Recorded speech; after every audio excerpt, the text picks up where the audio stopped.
Hey, what's going on, everyone? I'm Brad Johnson, your host here at Corner Table Talk, where we explore subjects related to food plus drink plus culture. We'd love to get your questions and your comments. You can always reach me at brad@postandbeamhospitality.com. And of course, some of the other socials like Instagram or Facebook, check those too. So reach out when you have something to say or ask. I first found out about my guest today a couple of years ago. I don't remember the publication, but I read an article about him being the first African-American in the United States to be granted a license to make liquor post-prohibition. This was 2011. Mind you, prohibition ended in 1933, almost 80 years ago.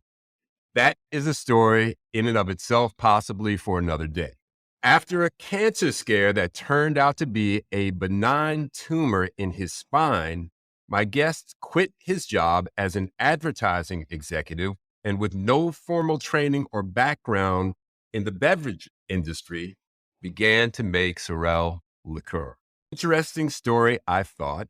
Not to mention, I really love Sorel and am sure to bring some home anytime I visit any of my Jamaican spots for Jamaican takeout. So fast forward a few years, and I receive an email from LA-based hospitality public relations sharpshooter Skylar O'Key, who asked if I'd consider having Jackie Summers on Corner Table Talk. I knew the name, but couldn't pinpoint from where until I read Skylar's description of Jackie and realized this was the same guy that I had read about previously. Jackie's story is inspirational, full of stops and starts, natural disasters, COVID, reluctant investors, accolades, getting knocked down, and having the determination to get back up. Guided by the spirit of his ancestors and a strong desire to bring Sorel, a widely known but never before distilled and distributed beverage with its roots in Africa, to people all over the world. In 2021, Jackie took a major step towards realizing that goal. He teamed up with the powerhouse Fawn Weaver, the owner of Uncle Nearest Premium Whiskey and the Tennessee-based Nearest Green Distillery, and we will get into that story. Brooklyn, New York-based, Jackie Summers is here today, and it is my pleasure to welcome Jackie to Corner Table Talk. What's happening, Jackie? Man, it's a pleasure to talk to you. I'm such a fan. Oh, man, it's so great to have you. So we kick things off here, Jackie, with what I call our short order questions. So let me ask you, what are you currently listening to, man? What's on your playlist? Kendrick Lamar, at the moment, is getting heavy rotation on the playlist. But the truth of the matter is, most of my playlist is 30 years old because 90s R&B hip hop just killed it. Yeah, that's so funny. My son, who's 34, was just visiting, and he played several tracks from Kendrick. Man, that album is deep. Yeah, Kendrick is no joke. I'm feeling it. No joke. Okay, how about the first thing that you consume in the morning, the first beverage that you consume? What's that? I do a mix of butterfly tea leaves with hibiscus that gets a cold brew, and I have a gallon of it every single day. So my first beverage every day is 12 to 16 ounces, as cold as possible, of this purple water, which is just full of antioxidants and antimicrobials and anti-inflammatories and all sorts of good stuff. Oh, I love that, man. We're going to get into some hibiscus, but you said butterfly leaf flower? What is that? Butterfly PT leaves turn everything blue. So it's 3/4 butterfly tea leaves to 1/4 hibiscus flowers for purple water. I love that, man. And the anti-inflammatory, that works. So how about your diet? Vegan, vegetarian, flexitarian, or other? You know, it's hard to be vegan with the industry and what we do. I'm in different cities every single week. Sometimes I'm in several time zones in the same week. I try not to eat anything with a brainstem. So lots of mollusks, lots of seafood, oysters, clams. But the truth of the matter is, I realize that's a privilege. And while I try to be conscious about what I eat, at the end of the day, I eat what's in front of me. You're a good guest too, I presume, when you eat over other people's houses. So that's good. So how about your favorite Brooklyn restaurant? I know the food scene in Brooklyn is booming, and I know you're on the road a lot, but where do you like to eat when you're home? Favorite Brooklyn restaurant? Can I go New York City, not Brooklyn? Please. There is a new Indian spot called Dhamaka that is fantastic. I cannot remember the last time I've been this excited to go to a place.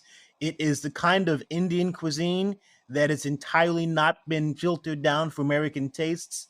It is bold, it is inventive, it is exciting, and I cannot wait to go back to Dhamaka. I'm making notes as we speak. That is now at the top of my list for my next New York City visit, man. That's fantastic. And Jackie, I know you're a great cook. I've read your passion for food. Tell me, what's your signature dish? What do you cook? You got to roll the sleeves up and show people what you're capable of. Mostly when I cook for myself, I'm watching my boys figure. So it's fish and greens and lean proteins. But if I want to show off, oxtail my ting. Be throw down on some oxtail, you know. Oh, man. A good tender oxtail and a good gravy. Oh, boy. You got me. All right. Let's jump in here. So how are you and where are you? I am having a good day. I'm in Brooklyn, New York City. It is bright and sunny. It's a good day. Love that, man. Jackie, to get us started, can you describe what Sorel is, where it comes from, and break down the difference between Sorel, Sorrel, and Sorel, Sorel? This is a great question. So, if you go back 500 years, West Africans knew hibiscus to be a powerful medicinal plant.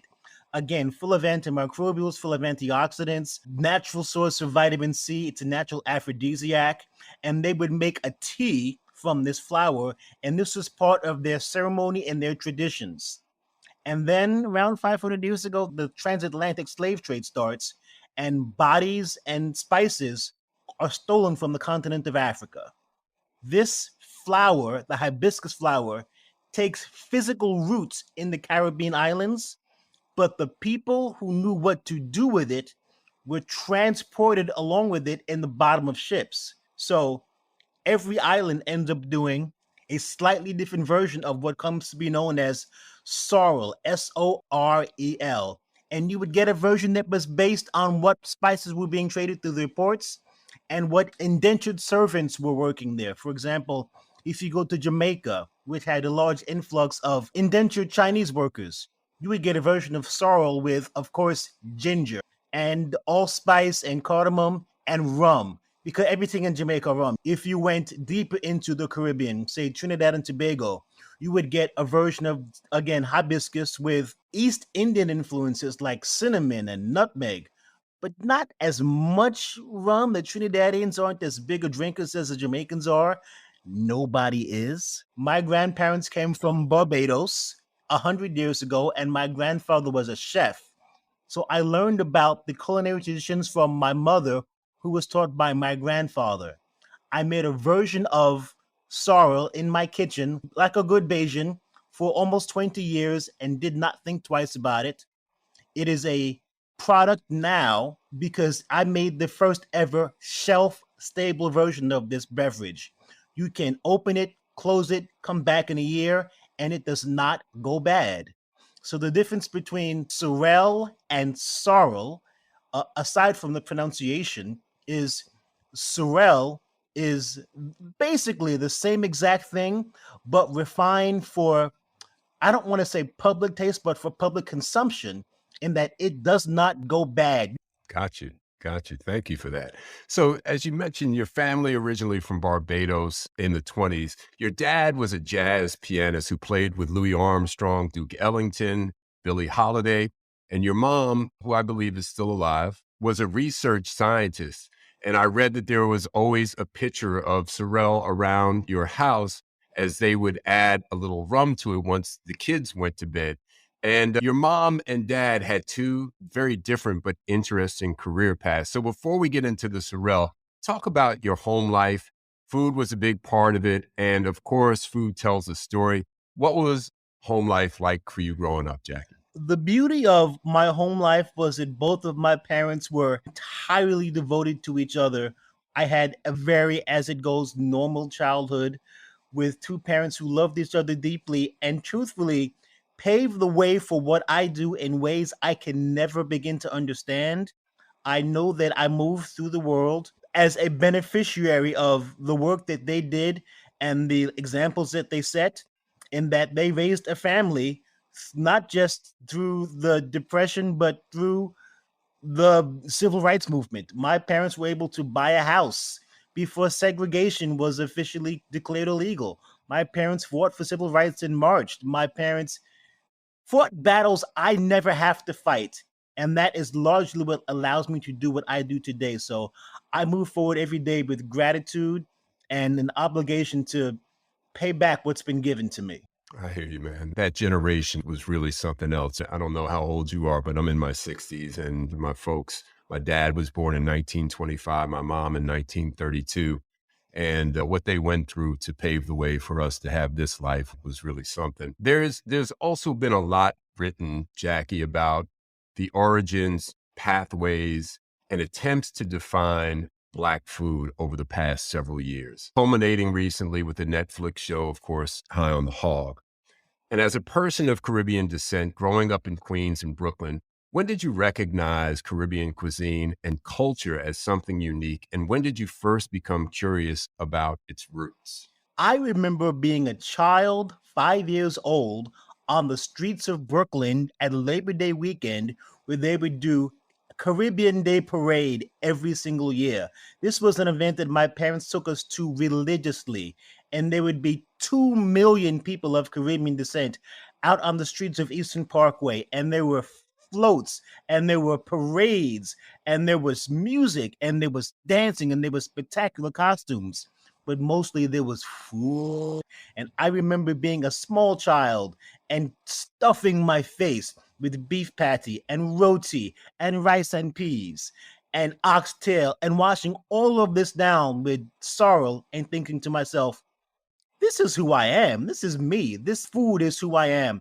One of the things that is important to me to stress is this country has finally gotten to a point where they are willing to admit that it owes the majority of its food culture to African Americans. What it has not yet gotten to admit is that 95% of African Americans who ended up in this country went through the Caribbean. So there is a mix of African and indigenous spices and cooking techniques that become the basis of what we think of as soul food. Absolutely, man. I know Ambassador's ears are ringing as we're talking about that because she is a lover of the Caribbean and family originates from the places in the Caribbean as well. To me, Sorel might be an acquired taste for a young palate. When did you first realize that you had a taste for it? The alcoholic version or the non-alcoholic version? I don't want to get you in trouble, man. Let's say the non-alcoholic version. 5 years old. I knew there is something that is incredibly refreshing about hibiscus flowers that have been brewed. My grandparents came from a tropical climate. My great grandparents were enslaved, came from Ghana. So hibiscus based drinks are very popular in these places where it's hot all the time. And there's very few things that are as refreshing as a good, not too sugary hibiscus drink. Yeah, that is the key. The sugar content I found does vary from place to place. And sometimes it can be a little heavy on the sugar, but I sip mine. We'll get a couple of those little 8-ounce, 10-ounce containers and just leave them in the fridge. And my wife and I will take our shots and try to stretch it out 3 or 4 days. But yeah, sometimes it gets a little sugary. So you're working in corporate America, initially in finance, I believe, and then publishing. You had this cancer scare, which was terrifying. I mean, you had a golf ball sized tumor that was lodged in your spine. You underwent an 8-hour operation. You regain consciousness and you hear the word benign. You've had several brushes with death. I found out in listening to some of your conversations and reading about you over the course of your life. But talk about your mindset when you hear that you don't have cancer and what led you to deciding to become a distiller, which is a pretty significant departure from your previous life.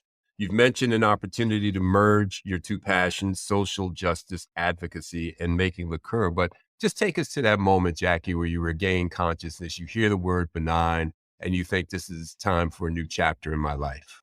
So one of the things that's off the records that we can talk about is what I did right before my surgery. I had this doctor tell me that I had a 95% chance of death because of a tumor in my spine. And after I consented to the surgery, I did the only thing that made sense to me, and I went on vacation. Me and 9 friends in a beach house in Cancun, and some of the best food I've ever eaten, and shopping carts full of alcohol. And I remember waking up one morning and deciding to have a sunrise walk on the beach because I thought I was going to die and was never going to get to do it again.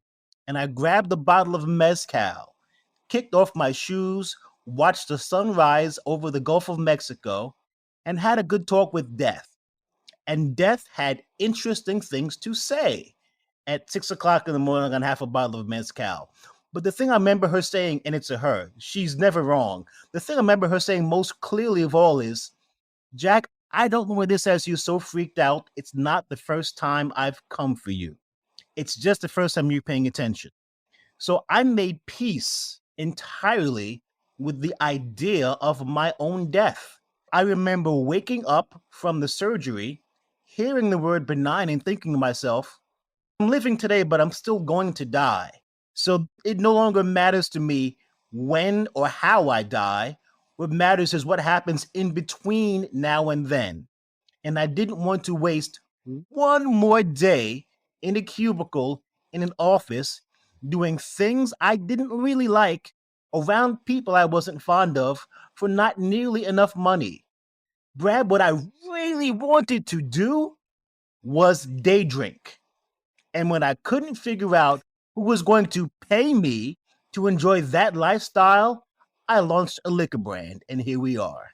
That's great, man. Day drinking was the inspiration. It's a funny end to the story, Jackie, but no question, a profound experience to come that close. And listening to your story of going to Cancun and the mezcal and your friends. And I think that's probably what I would do if I knew that I was facing something like that. Whatever was on that bucket list, whatever I needed to do, wherever I needed to go that I hadn't been, I would probably do the same thing, man. But I love that. Good move. So as I alluded to in the intro, this was 2011, I believe, 2011, 2012, almost 80 years after Prohibition. And at this point, you become the first Black person in the United States granted a license to make liquor. It's amazing it took that long. And a former executive from Seagram's had this to say about you in an article. It didn't take him long to realize that there was injustice in the business, and women and people of color did not get their fair share or place in the industry. Most people would just shrug, look away, and do their thing. Not Jackie. He committed himself to speak out and to work with companies and organizations to raise awareness of the problem and find ways to correct it. End quote. And then a quote from you, Jackie, and I'll get your comment on the other side. You say, quote, you can't teach people don't be racist because no one thinks of themselves as racist. You have to teach people to be actively anti-racist because we exist in a system that is racist. So unless you are actively anti-racist, you are passively contributing to a racist system. Once you have that realization, you can ask, what else am I passively contributing to that is in some way marginalizing somebody? This opens up the whole world, end quote. There's a lot there, man. Were you aware you would be the first when you began pursuing that idea? And talk about the structural challenges you ran into as the first Black person to enter the booze making industry. I had no idea that there weren't other Black people doing this because I know that we have been making alcohol for centuries. So when I found out, when I got my license and looked around and didn't see anyone who looked like me, and I began to ask questions, it was startling to realize that I was the first. But when you think about what goes into getting a license to make liquor, it's really not hard to believe. The barriers are systemic.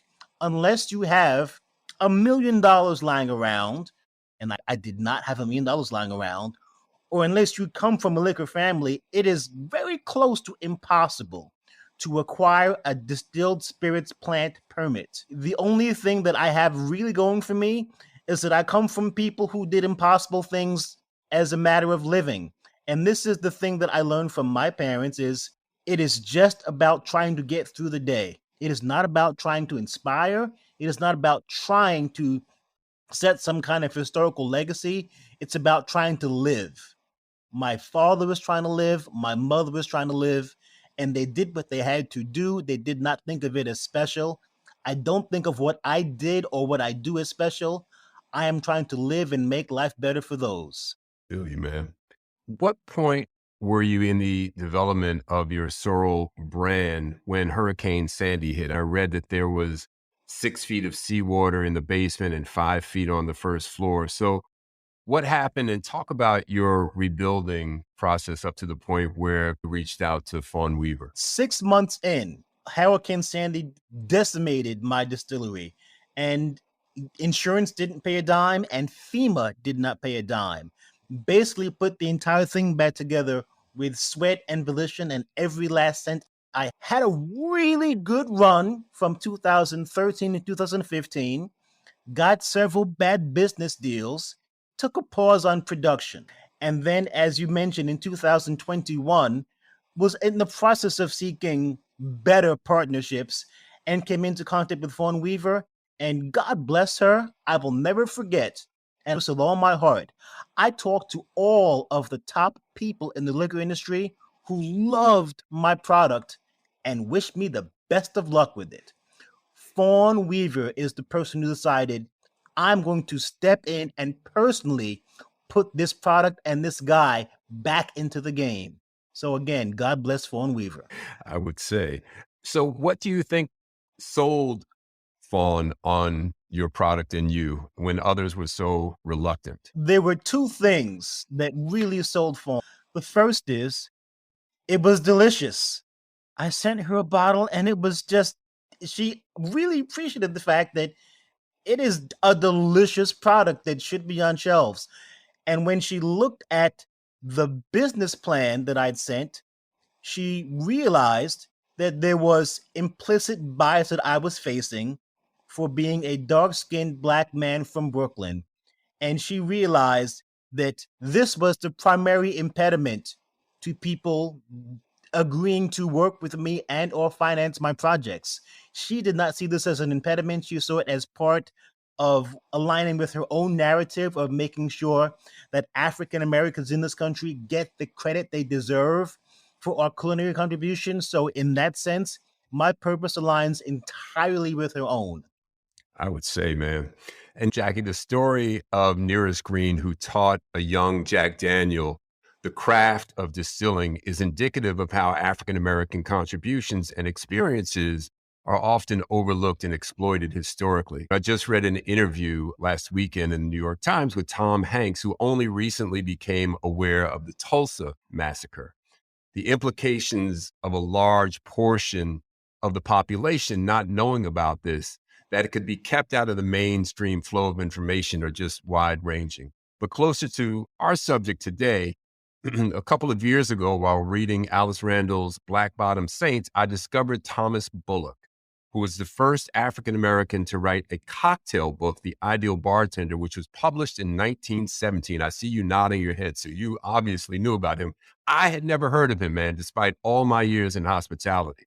So how do you fit your endeavor to celebrate the story of Sorel into an historical context? The beautiful thing about Sorel is it is 500 years of joy and persistence in a bottle. The people that were stolen from the continent of Africa, they took everything from those humans. They took their names, they took their religion, they broke up families, they did everything that they could to destroy that culture. And yet somehow this beverage survived. Sorel is proof that the culture could not be destroyed. And there's nothing more important to me than telling that story of this joy and persistence and the resilience of our people. Sorel is proof that we're here to stay. Yeah. And I see the alignment with Uncle Nearest. Who knew that story about Nearest Green and Jack Daniel? Were you aware of Thomas Bullock? Not only was I aware of Thomas Bullock, but we also get credit for inventing dive bars. The first dive bars were juke joints out in the back of plantations because we weren't allowed to drink in public spaces. So it isn't just cocktail culture, it's dive bar culture as well. If a person had a private chef, and they all did on their plantation, who fixed their food, and they had guests by, and they said, "Let me get you a drink," they weren't making the drink. They had a boy to do that. So all of the food and all of the drinks were made by people who look like us. So talk about the product, your product, if you will, and how you see marketing this to a broad consumer base. I would imagine Uncle Nearest's involvement and Fawn's involvement, they did a pretty good job of marketing that product. But how you see marketing it, and you go to like influencer, mixologists, just and tell me what the response has been out there. The response to Sorel has been phenomenally well. In the past 6 months, we have, in the footsteps of Uncle Nearest, entered international competition to vet ourselves against the best of the best. So far, we have won 24 gold or better medals for Sorel in international competition. I'm seeing it in Wow. golf clubs. I'm seeing it in hotel chains. I'm seeing it in restaurant chains. It is in some of the finest places. The marketing is, it's delicious. The story comes with it as well, but the marketing is, this is something that will go with everything in your back bar: gin, rum, vodka, mezcal, tequila, scotch, rye, whiskey, sake. Whatever you put Sorel with, it does one thing especially well, and that is hide the alcohol. So if you put Sorel in a gin cocktail, you'll get more floral notes. If you put it with rum or whiskey, you'll get more barrel notes. If you put Sorel with sake, you'll get more rice notes. Whatever you mix Sorel with, it's going to hide the alcohol and highlight the flavor. Yeah. Sounds like it could be a little dangerous too if that alcohol is hidden too much. I'm reaching for a few extra glasses. So, what would you say, Jackie, at this point is your biggest challenge? The biggest challenge is we are getting from market to market. And at the moment, it's just me doing the launches. So we're launching 14 markets this quarter, which basically means I'll be traveling every single week for the next 9 weeks. And I do not mean that as a complaint. I feel it is a great privilege that I get to do this thing, which I really love, and I get to spread the story. But holy crap, it's a lot of work. It's a lot of work. And I'm looking forward to expanding our team so we can have more bodies we can send out into the market to help tell this story and help people learn how to use this beverage. What's the typical meeting that you have out on the road? Who are you meeting with? So usually what happens is we'll meet with distributors, and distributors will set up meetings with their A-list clients, the best restaurants and the best retailers. Getting distributors on your side is the really big trick. Distributors like to distribute, but if you can convince them, and that is something that we're getting very good at, that you are winning, everybody loves a winner. And at the moment, nobody, and I do mean this literally outside of Uncle Nearest, nobody is winning more awards for their liquor product than Sorel Liquor. Have those pathways to distribution opened up more recently for, and what would be the reason? Obviously, Uncle Nearest broke down some doors, but you are seeing more distillers of color come online. But what's your impression of that in the 10 years or so you've been in the business? So the year that I launched Sorel was the year Trayvon Martin was murdered.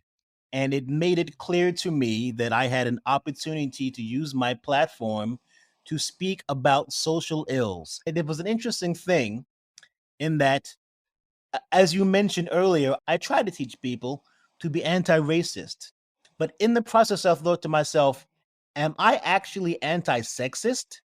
And while I wasn't actively doing anything that might be considered sexist, I wasn't actively anti sexist, and I was passively contributing to the patriarchy.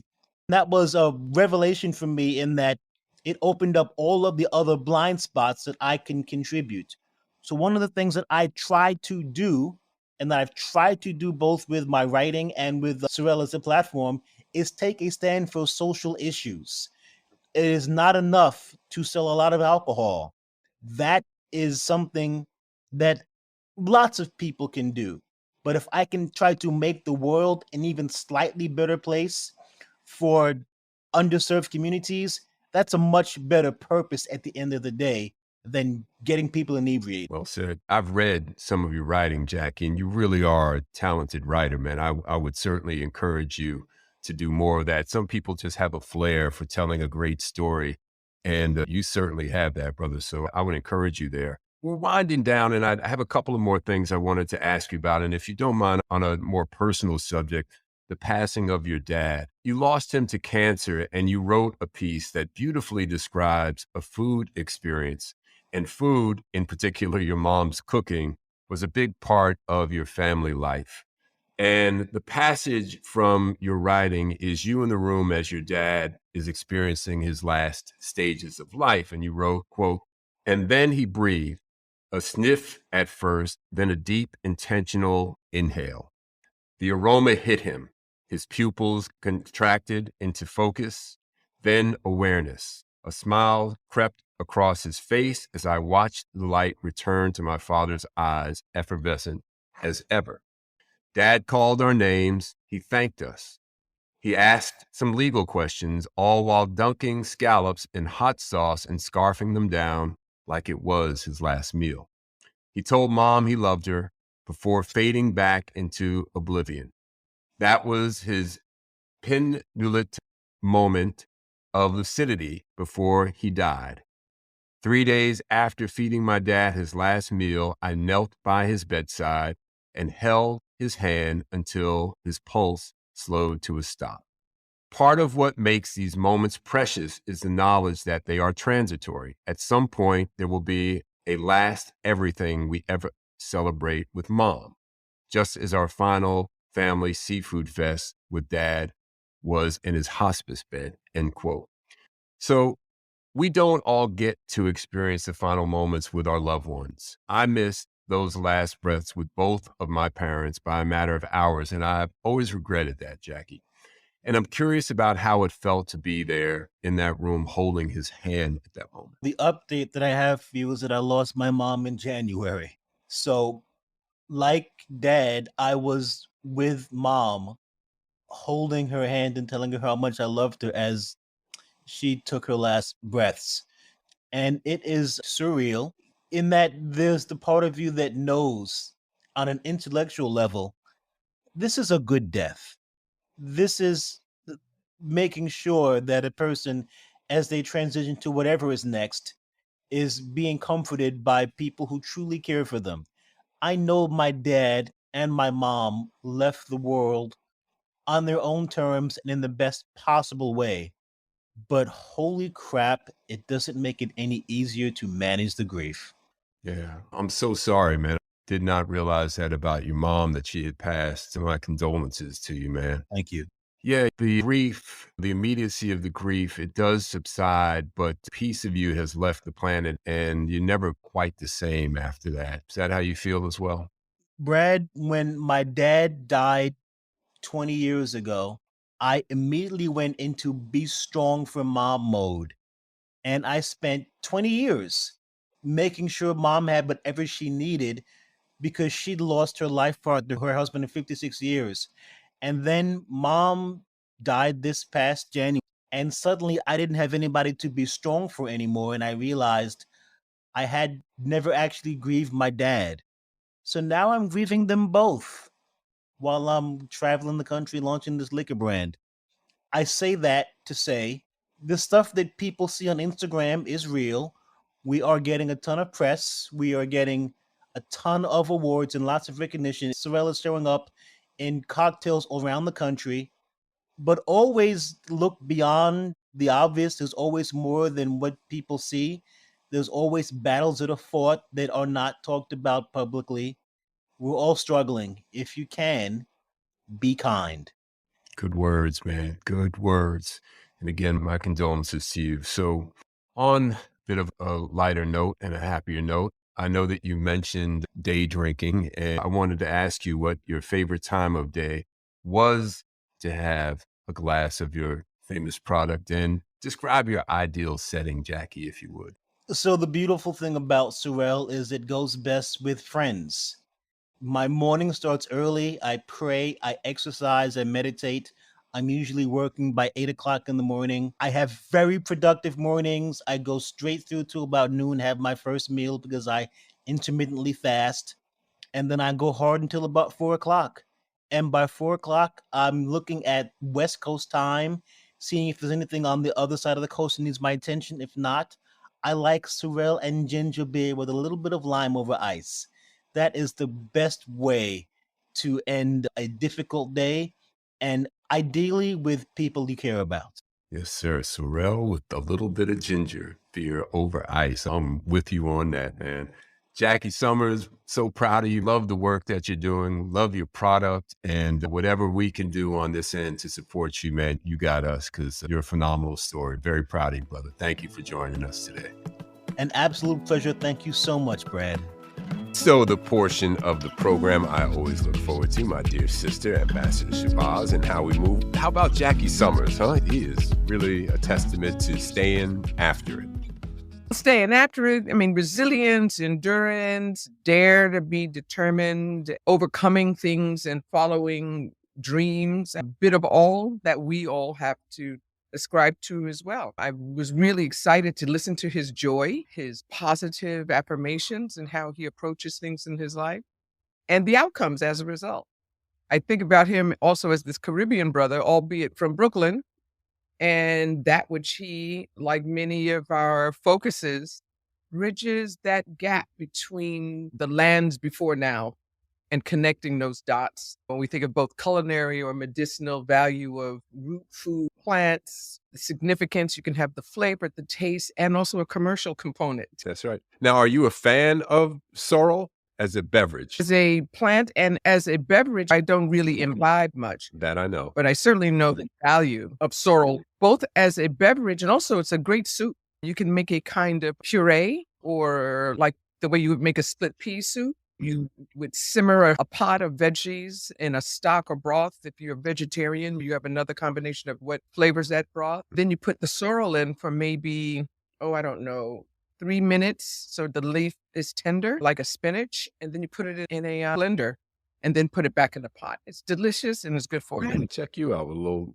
sorrel soup recipe. Yeah, that's right. It gets right into your system and does our body good, so to speak. That's right. That's right. I was really touched by Jackie's humility. He's been committed to this purpose. It's almost impossible for me to believe that it would have taken as long as it has to have an African-American distiller.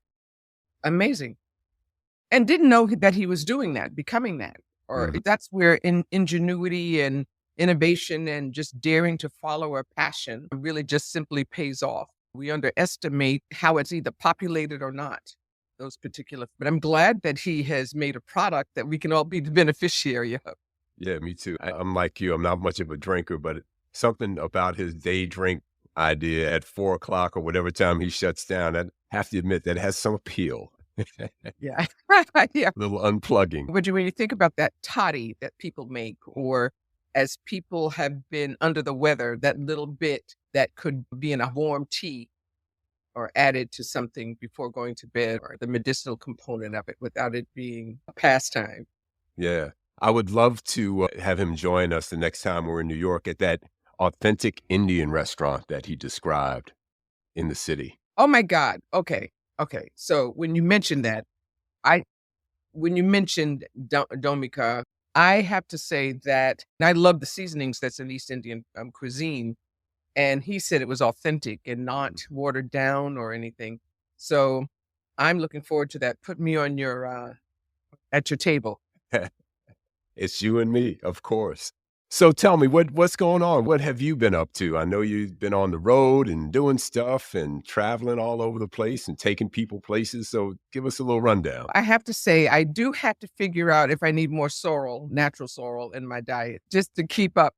But I am so jazzed and thrilled by that which we are doing and the beneficiaries that are impacted in the various things and places that we are navigating. And also the opportunity to take delegations of people around with me on the road during the vacation times or breaks so that we can have just a growing posse of people who are not only impacting other lives, but are also getting something back Yeah.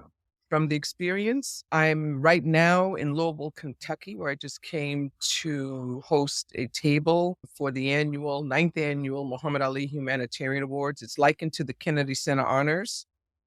And it was just stunning. It's a stunning evening. And Muhammad Ali had 6 core principles. And there are 6 international young people under the age of 30. And for the most part, they're under 25. That were just magnificent. You had stars like Dr. Fauci, who was astounding. A local hero, Alice Houston, who's also the mother of Allen Houston, the Knicks player, former Knicks NBA player. Jose Andres, the chef who has fed people around the globe based on throughout this urgencies and that have taken place in the last 5 years. But then you have these 6 young people who have done miraculous things in their respective cities, towns, villages across the globe with no guidance other than a dream and fulfilling something that's missing.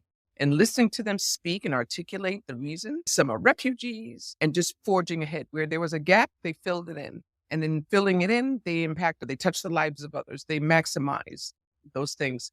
And people talk about, I think it was the best year ever. And you say each year is just astounding because of these young people. What was the venue that it was held at?